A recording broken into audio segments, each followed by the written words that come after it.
Guys, जो अरब और तुर्क शासक भारत में आए सिर्फ धन दौलत लूटने के लिए, लेकिन उन्होंने कैसे भारत में अपना एम्पायर खड़ा कर लिया और धीरे धीरे अपने साम्राज्य में संपूर्ण भारत को मिला लिया। कैसे 1191 ईस्वी में जब मोहम्मद गौरी पंजाब के क्षेत्र पर आक्रमण करता है, तब इसका सामना होता है चौहान वंश के शासक पृथ्वीराज चौहान से। ये वही पृथ्वीराज चौहान है जिन पर अक्षय कुमार की मूवी पृथ्वीराज आई थी। मोहम्मद गौरी और पृथ्वीराज चौहान के बीच में तराइन में बैटल होता है 1191 ईस्वी में, जिसमें मोहम्मद गौरी हार जाता है। मोहम्मद गौरी दोबारा 1192 ईस्वी में आक्रमण करता है और इसका दोबारा से सामना होता है पृथ्वीराज चौहान से, लेकिन इस बैटल में मोहम्मद गौरी जीत जाता है, क्योंकि मोहम्मद गौरी का साथ दे रहे होते हैं गढ़वाल वंश के शासक राजा जयचंद्र। राजा जयचंद्र ने ऐसा किया क्यों? क्योंकि पृथ्वीराज चौहान ने इनकी बेटी संयोगिता से शादी कर ली थी, राजा जयचंद्र के इजाजत के बगैर। इसी बात के लिए राजा जयचंद्र ने मोहम्मद गौरी को इनवाइट किया दोबारा से आक्रमण करने के लिए, लेकिन वो कहते हैं ना, जैसी करनी वैसी भरनी। फिर 1194 ईस्वी में चंदावर का युद्ध होता है मोहम्मद गौरी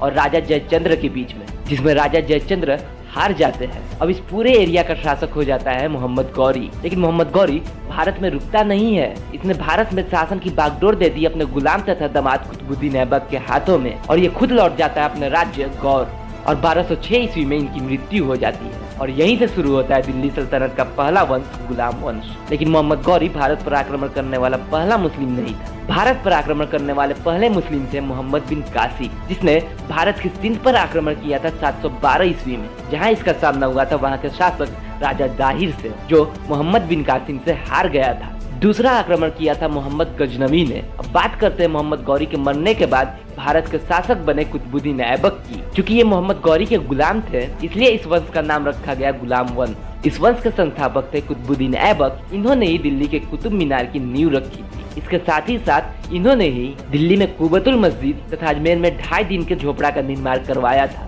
इनकी मौत हो जाती है 1210 में पोलो खेलते समय। जिसके बाद इस वंश में छोटे छोटे बहुत ही शासक आए, लेकिन इनके बाद जो 3 प्रमुख शासक थे वो थे इल्तुतमिश, रजिया सुल्तान और बलबन। इल्तुतमिश ने ही कुतुब मीनार के काम को कंप्लीट कराया था तथा इसने 40 दल बनाया, जिसे आप इल्तुतमिश का मंत्रिमंडल कह सकते हो, जिसमें 40 मेंबर्स थे, जिनका काम था राज्य के भलाई के लिए इल्तुतमिश को सलाह देना। इन्होंने किसी के साथ नाइंसाफी न हो, इसलिए एक रूल बनाया कि जिसे भी इंसाफ चाहिए वो लाल कपड़ा पहनकर मस्जिद के सामने या फिर किसी ऐसे जगह जहां लोगों की नजर उस पर पड़ सके खड़े हो जाए, जिससे उनके साथ इंसाफ किया जा सके। इन्होंने ही इक्ता सिस्टम लाया था, यानी सैनिकों को सैलरी के बदले भूमि देने का सिस्टम। इनकी मृत्यु हो जाती है 1236 ईस्वी में, जिसके बाद दिल्ली का शासक बनता है कोई मेल नहीं बल्कि एक फीमेल, रजिया सुल्तान। गाइस, जब आज के समय में लड़कियों और लड़कों में भेदभाव कर दिया जाता है, तो आप खुद से सोचिए कि 1236 ईस्वी में दिल्ली की गद्दी पर बैठी रजिया सुल्तान के नीचे पुरुषों को काम करना पसंद होगा। कुछ लोगों को पसंद नहीं था किसी महिला के नीचे काम करना,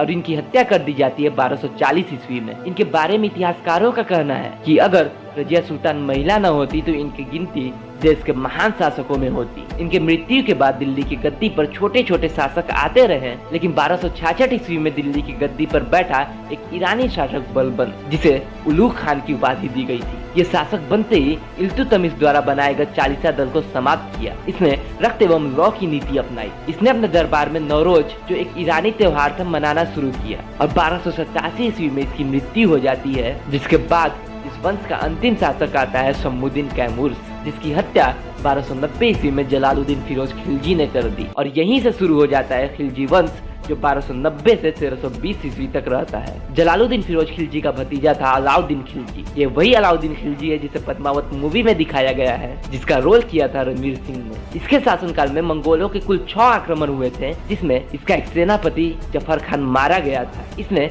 1000 रुपए में खरीदे मलिक कफूर को, जो एक ट्रांसजेंडर था, को सेनापति बनाया। मलिक कफूर ने साउथ इंडिया के वारंगल के शासक प्रताप रुद्रदेव से कोहिनूर हीरा लाया था, और अलाउद्दीन खिलजी ने खुद रानी पद्मावती के लिए चित्तौड़ पर आक्रमण किया था 1303 ईस्वी में, जिसमें अलाउद्दीन की जीत हुई थी। इन्होंने मूल्य नियंत्रण प्रणाली लाया था ताकि बाजार में व्यापारियों पर लगाम लगाया जा सके। इन्होंने ही सैनिकों को नगद वेतन देना शुरू किया, और इनकी मृत्यु 1316 ईस्वी में हो गई। जिसके बाद दिल्ली की गद्दी पर बैठा कुतुबुद्दीन मुबारक खिलजी, जो दिन भर शराब के नशे में रहता। कभी कभी तो ये इतना ज्यादा नशा कर लिया करता था कि स्त्रियों का वस्त्र पहन कर आ जाता या फिर बिना वस्त्र के ही आ जाता। इसकी हत्या खुसरो खान ने कर दी, और खुसरो खान की भी हत्या गाजी मलिक ने कर दी। जिसके बाद गाजी मलिक ने ही एक नए वंश की स्थापना की, तुगलक वंश, जिसका शासन 1320 से 1414 ईस्वी तक रहा। और गाजी मलिक दिल्ली की गद्दी पर बैठता है ग्यासुद्दीन तुगलक की उपाधि के साथ। ग्यासुद्दीन तुगलक ही पहला शासक था जिसने नहर निर्माण करवाया। ये जब बंगाल अभियान करके वापस दिल्ली लौट रहे थे तो इनके सेनापति जौना खान द्वारा निर्मित लकड़ी के महल में दबने से इनकी मौत हो गई, जिसके बाद दिल्ली के अगले शासक बने जौना खान। इन्होंने अपना राज्याभिषेक मोहम्मद बिन तुगलक के नाम से कराया। ये 23 लैंग्वेजेस के जानकार थे, जिसके साथ ही साथ इनके पास गणित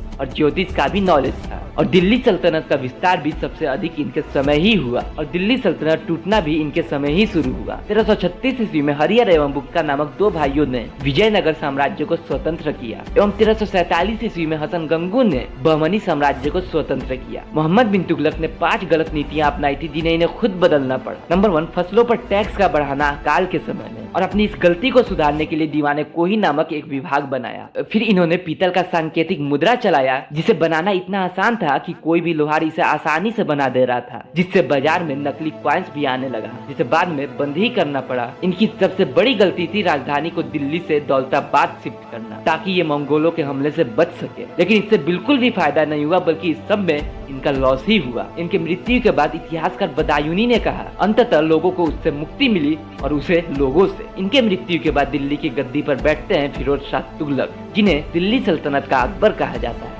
इन्होंने 300 नए शहर बसाए, जिसमें जौनपुर, फतेहाबाद, फिरोजपुर ये सभी इन्हीं के बसाए हुए शहर हैं। इन्होंने गरीबों के मुफ्त इलाज के लिए दिल्ली में दारुल सफा हॉस्पिटल बनवाया। इनके समय दासों की संख्या सबसे अधिक 1,80,000 थी, जिसकी देखरेख के लिए इन्हें एक अलग विभाग दीवाने बंदगान ही बनाना पड़ा था। इनकी मौत के बाद दिल्ली की गद्दी पर बैठते हैं नसीरुद्दीन महमूद। इनके समय ही मंगोलों का सेनापति तैमूर लंग ने भारत पर आक्रमण किया था और नसीरुद्दीन महमूद अपनी हार को देखते हुए दिल्ली छोड़कर ही भाग गया। बाद में इनकी हत्या खिजर खान ने कर दी और खिजर खान ने ही एक नए वंश सैयद वंश की स्थापना की, जिसका शासन 1414 से 1451 तक रहा। इस वंश में कोई भी महान शासक नहीं है और इस वंश के अंतिम शासक थे अलाउद्दीन आलम शाह, जिनकी हत्या बहलोल लोदी ने कर दी। और इन्होंने एक नए वंश लोदी वंश की स्थापना की। इन्होंने एक नया सिक्का बहलोली सिक्का चलवाया, जो अकबर के समय तक चलता रहा। इसी वंश के शासक सिकंदर लोदी ने 1504 में आगरा शहर की स्थापना की थी। इस वंश के अंतिम शासक थे इब्राहिम लोदी, जिनके समय दिल्ली पर आक्रमण कर दिया बाबर ने। 1526 ईस्वी में पानीपत में युद्ध हुआ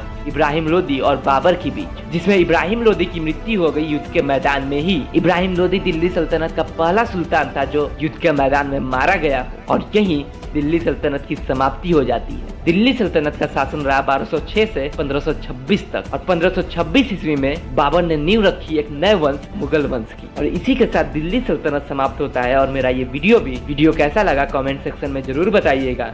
मिलते हैं अगली वीडियो में, तब तक के लिए शेयर, सब्सक्राइब एंड लाइक।